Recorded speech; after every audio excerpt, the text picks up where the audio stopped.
All right, now let's cross live to Zurich to discuss the situation in the Middle East with Anthony Weil, the founder and chief editor of the political website dailybell.com. So, as we were hearing moments ago, Colonel Gaddafi is now blaming Al-Qaeda's leader Osama bin Laden for igniting the revolt in Libya. Do you think there could be any truth to these claims? Well, I suppose it depends on how much truth you believe in the in Osama bin Laden actually still being alive today. It's a convenient thing for Gaddafi to do. It seems to fit very well in with the general thrust of what I would call power elite plans and general propaganda over the past several decades. Terrorism in general is a great thing for the West to use as a means to foment constant chaos and thus a reason to be, so to speak, meddling in the affairs of the Middle Eastern societies. So are you suggesting, though, that it's part of a propaganda plea that Colonel Gaddafi would say it's Al-Qaeda, it's Osama bin Laden who are behind all these revolts? Well, I think Islamofascism in general is a theme that is being propagated throughout the Western media, and something that will continue to rise in elevation within the mainstream media in the Western societies as a means to continue to generate enthusiasm, let's just say, for a continued effort to try to squelch this enemy, however you wish to define it. And the current war in Iraq has, and in Afghanistan as well, has left an embattled, so to speak, Al-Qaeda that is a little less than, let's just say, attractive when it comes to being able to maintain mainstream attention. So, fomenting revolutions, color revolutions throughout the various Islamic states is quite possibly a means to create an ongoing enemy through which there would be the means and the need for Western, so to speak, powers to come in and execute force and solutions. All right, when you talk about these Islamic states, there are concerns that the West maintains that radical fundamentalists will come to power in parts of the Arab world, the Arab world that is currently seeing protests and violence and unrest. How valid do you think are these fears? Well, I think it's a very valid fear that theme will continue to be strummed quite aggressively, and perhaps it is the case. There's been a great amount of connection going back for several decades with Saudi Wahhabism, and several of the leaders and people who are involved today in these uprisings of supposed democratic revolution in these countries are offspring from that school of thought. And that has got deep connections into the Anglo-Saxon world, and the hands that are behind the various international organizations that are, quite frankly, consistent in their ability to create chaos and then transfer power from their various nation states to themselves. Well, it's interesting when you talk about creating chaos and doing a transfer of power. Some Western powers have been supplying weapons to the embattled regional leaders all the time, calling for peace, calling for democracy. What does it say to you about Western policies in the Middle East and North Africa?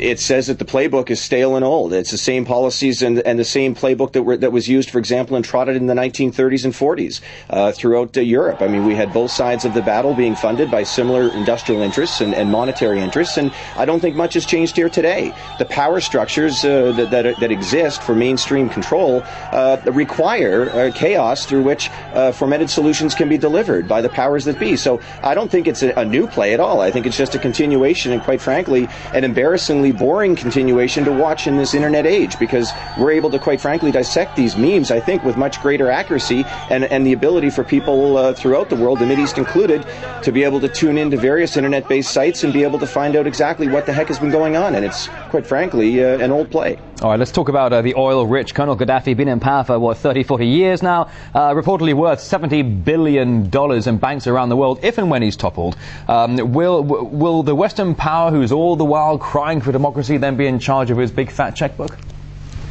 Well, here, it's quite common knowledge that his accounts have been frozen. He has no access to funds, and this is also, an age-old play as well. There are something along the lines of 50 or 60 different foreign dictators, or whatever you'd like to refer to them as, accounts here in Switzerland that have been frozen over the past several decades, and those funds, they just sit in the coffers of the banks and never get released back, because the new dictators or the new regimes that come in are, quite frankly, as corrupt as the old. And what we're seeing here today in the Middle East is probably not so much as an actual change in in a positive direction that would really bring any benefits to the people, but more of the same. I would suggest a reshuffling of the furniture in the same house. So the money, I think it's irrelevant, the amount of paper currency that's been established by these people in different accounts, and whether or not it's a fraction of what these people have or the entire fortune, who's to know or who's to say. The bottom line is, at the end of the day, is that the corruption will probably continue, and that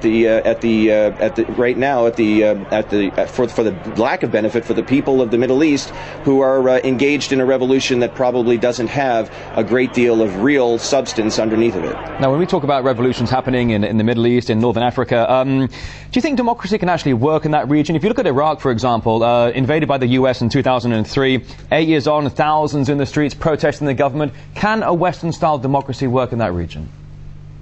Well, why would you ever want it to, first of all?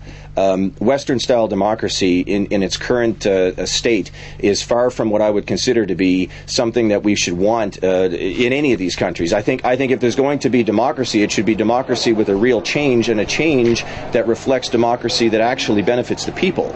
Today's democracy is nothing more than a mainstream control mechanism through which the vast majority of the public, who do not think, are emotionally engaged in situations that they don't even really realize what it is that they're voting for or approving. And if you think that democracy, which is supposedly what the U.S. is out there pushing and driving home for these people who need so much the philosophy of what they've developed and put together in the U.S., for example, take a look at what they're doing. I mean, building bases in over 100 different countries, basically putting at the end of a gun the word democracy and shoving it down their throats. To me, this is not democracy. This is abuse. This is nothing more than a system that is doomed to failure. And as long as central banks continue to stand side by side in a democratic system like we have, printing endless amounts of fiat money, which is devaluing by the minute, we're not going to have anything more here than chaos that is used to mask that devaluation process and hopefully distract people from the overall fraud that's been perpetrated on Western societies. So would you say then that Western-style democracy, and when the West is calling for democracy, it's actually doing more harm than good? It's just riling up the people in the regions they're affecting? Well, absolutely. I don't think if you ask the people who are in these regions, standing in these squares, chanting for democracy, if you ask them to define it, I'm quite certain you'd receive many different versions, and none of which would be the same. Democracy today is another dominant social theme that's been spun. People regurgitate it like they regurgitate global warming and other major themes without even thinking or understanding what it is that they're talking about. So, to me, yes, I think democracy, it sounds great, it feels great, but the base of what it is, and in its actual actions for what democracy or the leaders of democracy are doing today, it's shallow, hollow, and devoid of morality. All right, now you talk about this Western-style democracy that essentially, as you were saying, is more of a propaganda tool. As we know, the banks and the defense industry stand shoulder to shoulder in Washington, D.C. But toppling leaders is often just the first stage of a revolution. Do you think examples of Tunis and Egypt could discourage other nations in the Arab world to revolt? That I don't know. It's hard to say. Right now it's an emotionally driven revolution, if we're going to use that term.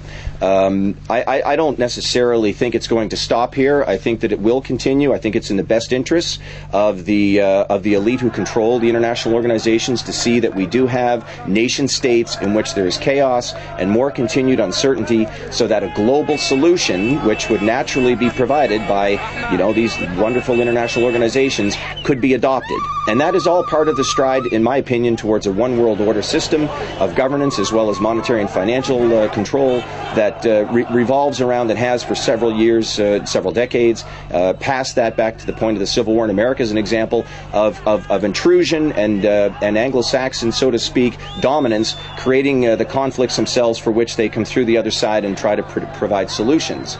I don't know why we would suspect that this will stop. I think it will continue, or at least the effort will continue by Western powers to make this happen. The game changer potentially is the internet, where more and more people may realize that they're actually fighting on behalf of the very causes that they're trying to stamp out, the very forces of evil that they no longer wish to be subjected to. If they realize that, perhaps they won't have a revolution, or at least not one in the current color in which they're having it. Let's put it that way. Anthony Wilder, founder and chief editor of political website, the Daily Bell, dailybell.com. Thank you.